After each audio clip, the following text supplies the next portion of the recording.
Umaasa si Governor Dr. Helen Tan na magkakaroon na ng katuparan ng pangarap nito na magkaroon ng College of Medicine ng Southern Luzon State University sa Lokban Campus. Ayon kay Governor Tan, hindi nakausad sa Senado ang batas na sinulong nito noon.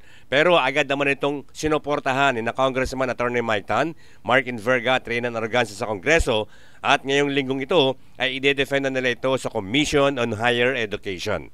Nung time ko, hindi po natapos sa Senate, yung anak ko po na congressman, si Attorney Mike at si Congressman Mark Inverga and Congressman Renan Arrogancia ang nagsulong batas na yon.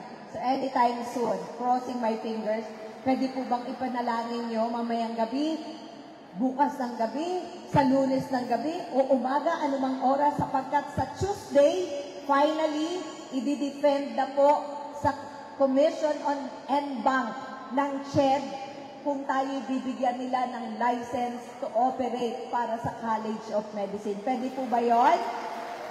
Yan. Alam niyo po, pangarap ko po yan sa ating bansa, hindi lang sa Quezon. Nung nasa Kongreso po ako, ang dami kong isinusulong doon na gawing batas.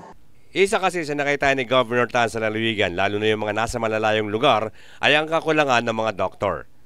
Bert Abrigo nag-uulat para sa DCDG 96.7 Destiny Radio at your service.